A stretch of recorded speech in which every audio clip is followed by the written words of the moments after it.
세계에서 가장 긴 국경을 맞대고 형제처럼 지내온 두 나라가 있습니다. 바로 미국과 캐나다의 이야기인데요. 오랫동안 이어진 이 우정이 지금 뿌리째 흔들리고 있어요. 평화롭던 국경 위로 전에 없던 거대한 경제적 폭풍우가 몰아치기 시작했거든요. 단 한 번의 선언으로 수십 년의 신뢰가 무너질 위기에 처했다면 믿어지시나요?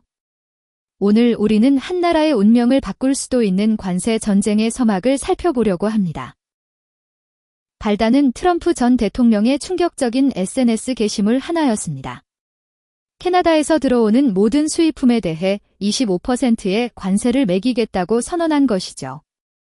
이건 단순한 압박이 아니라 캐나다 경제의 목줄을 죄겠다는 선전포고와 다름없었습니다. 25%라는 숫자는 캐나다 기업들이 감당하기에 너무나도 가혹한 수치였거든요. 전 세계가 이 소식에 경악했고 특히 캐나다 국민들은 공포에 휩싸였습니다. 캐나다가 왜 이토록 당황하는 걸까요? 그 답은 바로 수출 구조에 있습니다. 캐나다 전체 수출액의 무려 70% 이상이 오직 미국 한 나라를 향하고 있기 때문입니다. 옆집이 물건을 안 사겠다고 하면 마을 전체 시장이 문을 닫아야 하는 셈이죠.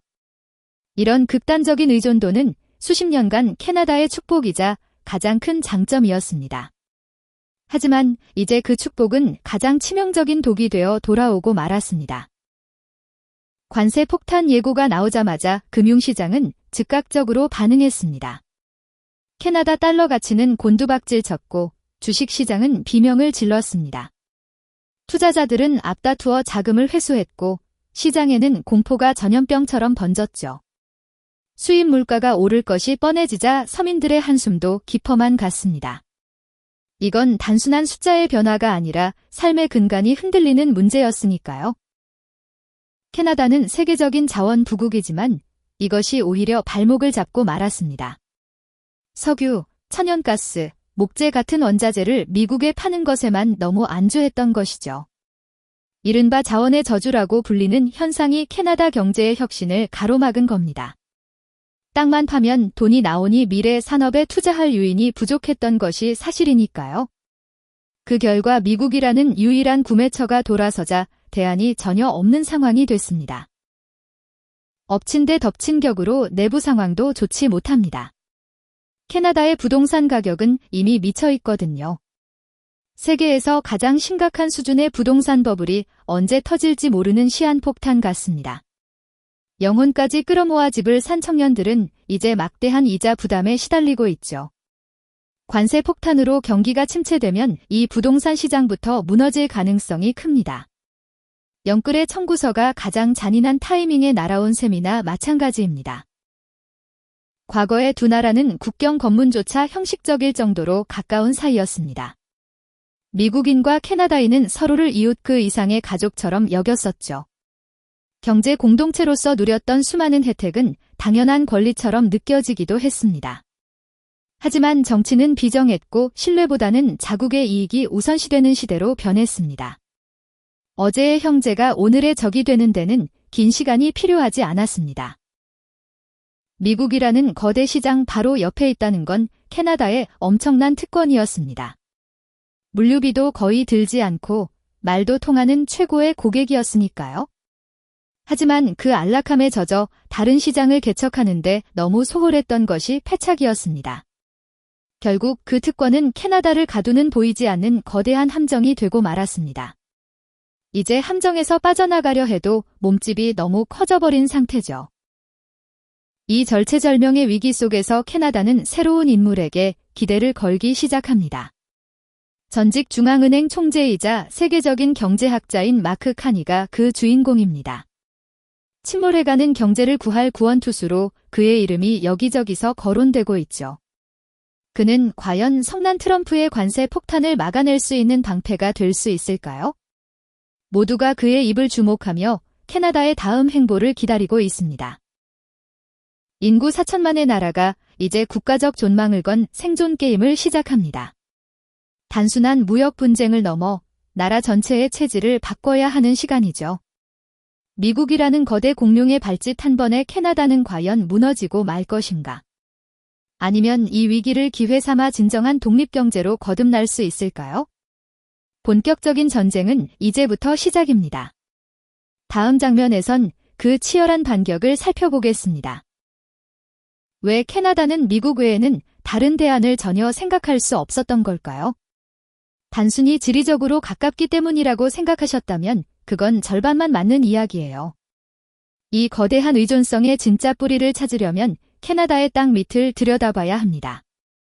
우리가 흔히 말하는 축복받은 땅의 이면에는 생각지도 못한 함정이 숨겨져 있었거든요.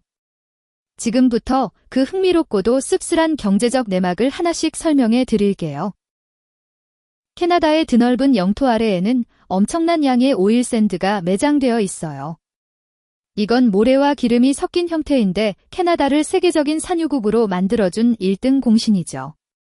중동의 산유국들이 부럽지 않을 만큼 엄청난 규모의 에너지가 매일 뿜어져 나옵니다. 캐나다인들에게 이 오일샌드는 오랫동안 국가의 자부심이자 든든한 금고와 같았답니다. 하지만 이 막대한 부가 오히려 독이 될 줄은 그때는 아무도 몰랐을 거예요. 오일샌드뿐만이 아니에요. 캐나다는 천연가스 자원도 정말 상상을 초월할 만큼 풍부해요. 땅만 파면 돈이 쏟아지는 상황이니 굳이 힘들게 다른 물건을 만들 필요가 없었겠죠. 캐나다는 에너지를 미국에 팔아서 매년 엄청난 양의 달러를 벌어들였습니다. 국가는 부유해지고 국민들의 생활 수준도 눈에 띄게 높아지며 경제 황금기를 누렸어요. 자원만 팔아도 잘 살 수 있다는 믿음이 캐나다 사회 전반에 깊게 뿌리내리게 된 거죠. 하지만 경제학에는 아주 무서운 용어가 하나 있는데 바로 자원의 저주라는 겁니다. 자원이 풍부한 나라가 오히려 다른 산업 발전을 못해서 가난해지는 현상이죠. 캐나다 역시 이 달콤한 자원의 유혹에 빠져서 제조업을 키울 생각을 전혀 하지 못했답니다. 공장을 짓고 기술을 개발하는 것보다 원유를 뽑아 파는 게 훨씬 쉽고 빨랐으니까요. 결국 혁신은 멈추고 캐나다의 경제 체질은 점점 한쪽으로만 치우치며 허약해지기 시작했어요. 에너지가 잘 팔리니 캐나다로 달러가 밀려 들어왔고 통화 가치는 자연스럽게 치솟았어요. 돈의 가치가 올라가니 기분은 좋았겠지만 이건 제조업체들에겐 사형 선고와 같았답니다. 캐나다에서 만든 물건들의 가격이 해외 시장에서 너무 비싸져 버린 거예요. 품질이 똑같아도 가격 경쟁력이 떨어지니 캐나다산 제품을 찾는 사람들은 점점 줄어들었죠. 결국 에너지 산업이 흥할수록 캐나다의 다른 수출 기업들은 고사 위기에 처하게 됩니다. 가격 경쟁력을 잃은 캐나다의 공장들은 하나둘씩 문을 닫거나 해외로 떠나버렸어요. 한때 북미의 제조 강국을 꿈꿨던 도시들이 점차 활기를 잃고 조용해지기 시작했습니다. 숙련된 노동자들은 일자리를 잃었고 새로운 기술 혁신의 씨앗도 말라버린 거죠. 이제 캐나다는 스스로 무언가를 만들어낼 수 있는 자생력을 완전히 상실해버렸답니다. 남은 건 오로지 땅 밑에서 캐내는 원자재와 에너지 자원뿐이었어요. 돈이 자원 쪽으로만 몰리다 보니 첨단 산업에 대한 투자는 뒷전이 될 수밖에 없었죠. 똑똑한 인재들은 혁신적인 스타트업 대신 안정적인 에너지 대기업으로만 향했습니다. 새로운 성장 동력을 찾아야 할 시간에 캐나다는 과거의 자원 영광에만 취해 있었던 거예요. 미국이 실리콘밸리를 키우며 세상을 바꿀 때 캐나다는 파이프라인 하나에 목을 메고 있었답니다. 이런 혁신의 부재는 결국 미래 경쟁력의 심각한 약화라는 부메랑이 되어 돌아왔습니다. 결국 캐나다는 미국의 싼 값으로 원자재를 넘기는 뻔천창고 역할로 전락하고 말았어요. 미국은 캐나다에서 가져온 싼 에너지로 부가가치가 높은 제품들을 만들어 전 세계에 팔죠. 캐나다는 정작 자기 나라 자원을 주면서도 경제적 주도권은 미국에 완전히 넘겨준 셈입니다. 이런 구조가 고착화되면서 캐나다의 미국 의존도는 도저히 빠져나올 수 없는 늪이 되었어요. 원자재 가격이 조금만 출렁여도 캐나다 전체 경제가 휘청이는 위험한 상황이 된 거죠. 겉보기에는 여전히 1인당 GDP가 높고 평화로워 보이는 부유한 국가처럼 보이지만요. 그 내부를 뜯어보면 이미 스스로 자생할 수 없는 허약한 구조로 변해 있었습니다. 마치 외벽은 화려하게 칠해져 있지만 기둥은 썩어가는 건물과도 같은 상태였던 거예요. 자원이 주는 안락함에 취해 있는 동안 캐나다 경제의 기초 체력은 바닥을 드러냈습니다. 이런 구조적 결함이 이제 미국이라는 거대한 폭풍을 만나서 무너지기 일보 직전입니다. 자원의 저주라는 늪에 빠진 캐나다에게 이제는 정말 피할 수 없는 청구서가 도착했어요. 미국의 관세 폭탄은 그저 시작일 뿐 더 깊은 곳에서 거대한 위기가 고개를 들고 있거든요. 속은 텅 비고 겉만 번지르르 했던 캐나다 경제의 진짜 아킬레스건이 하나 더 남아 있습니다. 많은 캐나다인이 영혼까지 끌어모아 투자했던 그것, 바로 부동산 시장의 붕괴입니다. 과연 이 자원의 나라가 부동산 버블이라는 또 다른 지옥을 어떻게 견뎌낼 수 있을까요? 외부의 관세 폭탄보다 더 무서운 게 캐나다 내부에 도사리고 있었다는 사실이죠. 부족한 경제 성장 동력을 억지로 끌어올리기 위해 정부는 위험한 선택을 하고 말았답니다. 지난 몇 년 동안 시장에는 돈이 넘쳐났고 금리는 바닥을 치는 저금리 기조가 이어졌어요. 여기에 이민자 유입 정책까지 더해지면서 부동산 시장은 걷잡을 수 없이 달아올랐네요. 집이 필요한 사람들은 늘어나는데 공급은 부족하니 가격이 오르는 건 시간 문제였던 셈입니다. 정부는 경제를 살리기 위해 주택 경기를 인위적으로 부양하는 방식을 택했습니다. 낮은 금리는 대출 문턱을 낮추었고 수많은 사람들이 은행으로 달려가게 만들었죠. 동시에 매년 수십만 명의 이민자를 받아들이며 주택 수요를 폭발적으로 증가시켰답니다. 이것은 단기적으로는 경제가 돌아가는 것처럼 보이게 만드는 아주 달콤한 유혹이었어요. 하지만 그 달콤함 뒤에는 감당하기 힘든 거대한 독이 서서히 퍼지고 있었습니다. 캐나다의 심장부인 밴쿠버와 토론토의 집값은 그야말로 안드로메다로 가버리고 말았어요. 서민들이 평생을 일해도 벌 수 없는 금액이 단 몇 년 만에 집값에 붙어버린 상황입니다. 소득 대비 집값 비율을 따져보면 세계 최고 수준이라는 불명예를 안게 됐죠. 이제 웬만한 중산층 가족조차 도시 안에서 내 집 마련을 꿈꾸기 어려운 수준이 되었네요. 거품은 커질 대로 커져서 터지기 일보 직전의 위태로운 풍선처럼 부풀어 올랐습니다. 지금이 아니면 영영집을 살 수 없다는 공포가 시장을 지배하기 시작했습니다. 젊은 세대들은 소득의 한계를 넘어서는 엄청난 빚을 내어 시장에 뛰어들었죠. 이른바 영혼까지 끌어모은 영끌의 행렬이 캐나다 전역을 휩쓸고 지나간 거예요. 사람들은 대출 이자가 낮게 유지될 것이라는 낙관적인 전망에 모든 것을 걸었답니다. 하지만 시장의 법칙은 언제나 우리가 예상하지 못한 방향으로 흘러가기 마련이죠. 영원할 것 같았던 저금리의 파티가 끝나고 고금리라는 무거운 청구서가 날아왔습니다. 글로벌 인플레이션과 관세 위협이 겹치면서 금리는 무서울 정도로 가파르게 올랐죠. 변동금리로 집을 샀던 사람들에게는 그야말로 마른 하늘의 날벼락 같은 소식이었습니다. 한 달에 내야 하는 이자가 2배 가까이 뛰어버린 가구들이 속출하기 시작했네요. 감당할 수 있다고 믿었던 빚이 이제는 삶을 옥죄는 거대한 족쇄가 되어버렸습니다. 이제 캐나다 국민들은 버는 돈의 대부분을 은행에 갖다 바쳐야 하는 처지가 됐어요. 외식을 줄이고 소비를 끊어보아도 늘어난 원리금을 감당하기엔 턱없이 부족했습니다. 집값은 그대로거나 오히려 떨어지는데 갚아야 할 돈만 늘어나는 악순환이죠. 과거의 무리한 선택이 현재의 삶을 파괴하는 가혹한 청구서로 돌아온 셈입니다. 이 위기는 단순히 개인의 문제를 넘어 국가 전체의 소비 침체로 이어지고 있어요. 캐나다의 가계 부채 비율은 전 세계적으로도 유례를 찾기 힘들 만큼 심각한 수준입니다. G7 국가 중 당당히 답도적인 1위를 기록했다는 사실이 이를 증명하고 있죠. 경제 규모 대비 빚이 너무 많다 보니 외부 충격에 가장 취약한 구조가 됐어요. 미국의 관세 한 방에 나라 전체가 흔들릴 수 있는 이유도 바로 이 부채 때문입니다. 버틸 수 있는 체력이 바닥난 상태에서 거대한 폭풍우를 마주하게 된 꼴입니다.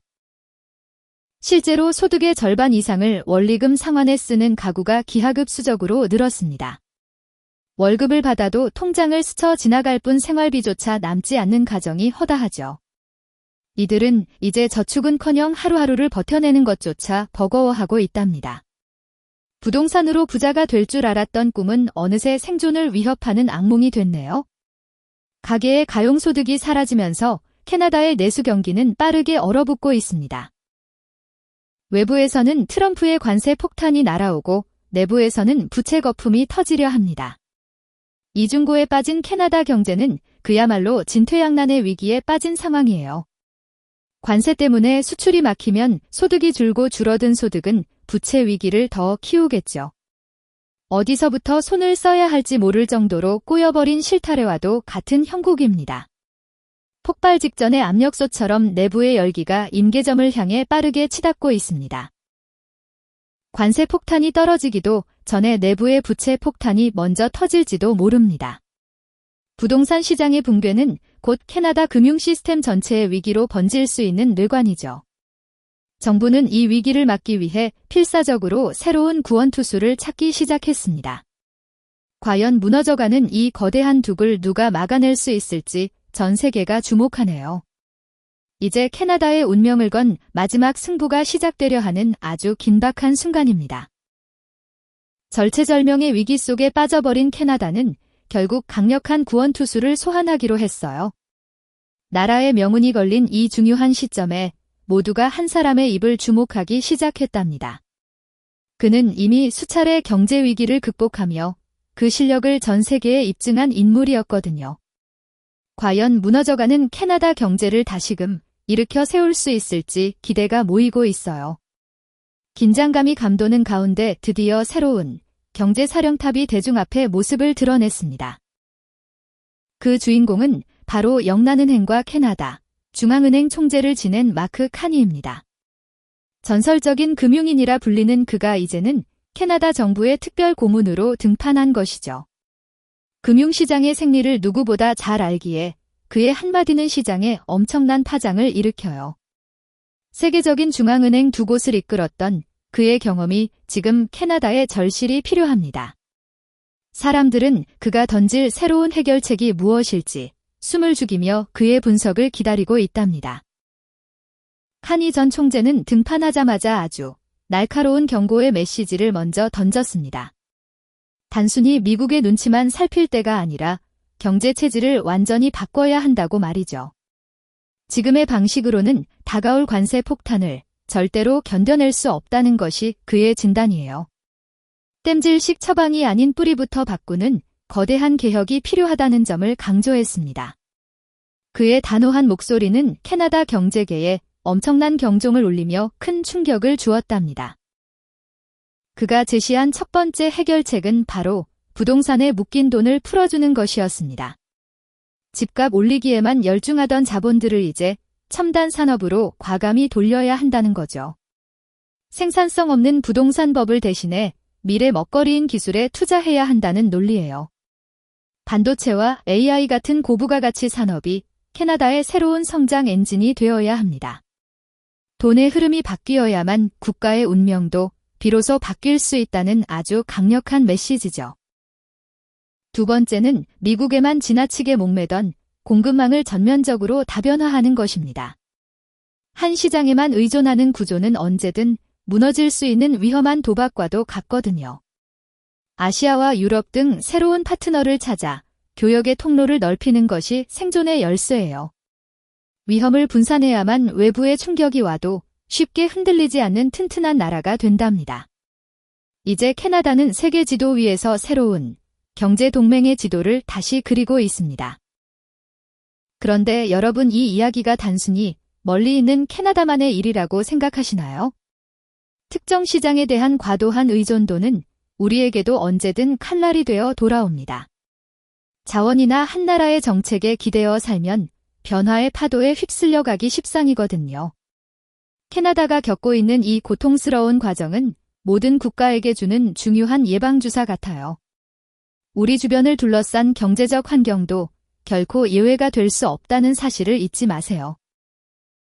비드로 세운 화려한 성은 언젠가 반드시 무너진다는 사실을 우리는 다시 확인했어요. 부동산 거품 속에 숨겨져 있던 진짜 실력이 위기 앞에서 그 민낯을 드러내고 만 것이죠. 성장이라는 이름으로 포장했던 부채들이 이제는 무거운 족쇄가 되어 발목을 잡네요. 기초가 튼튼하지 않은 경제 성장은 모래 위에 지은 집처럼 위태로울 뿐입니다. 진정한 강대국은 빚이 아니라 견고한 기술력과 생산성으로 증명된다는 걸 배웁니다. 하지만 위기는 언제나 우리에게 새로운 길을 열어주는 기회가 되기도 해요. 이 위기를 기회로 바꾸기 위해서 우리가 가장 먼저 해야 할 일은 아주 간단합니다. 그동안 우리를 안주하게 만들었던 바로 편안했던 과거와 작별을 고하는 것이죠. 익숙한 방식을 버리는 용기가 있어야만 새로운 시대의 파도를 탈 수 있기 때문이에요. 변화는 고통스럽지만 그 열매는 그 어떤 것보다 달콤하고 가치 있는 법이니까요. 캐나다는 이제 마크 카니와 함께 그 힘든 작별의 여정을 막 시작했습니다.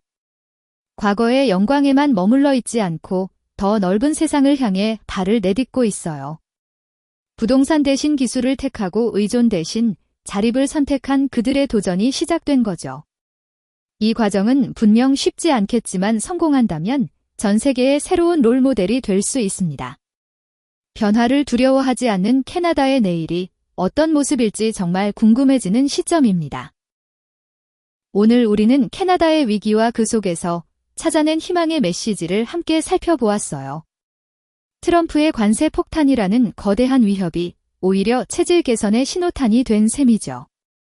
세상의 변화에 유연하게 대처하는 지혜가 그 어느 때보다 중요한 시대를 살고 있네요. 오늘 이야기가 여러분의 경제적 통찰력을 한층 더 높여드리는 시간이 되었길 바라요. 시청해주셔서 감사합니다. 다음에 더 유익하고 흥미로운 경제 이야기로 다시 찾아올게요.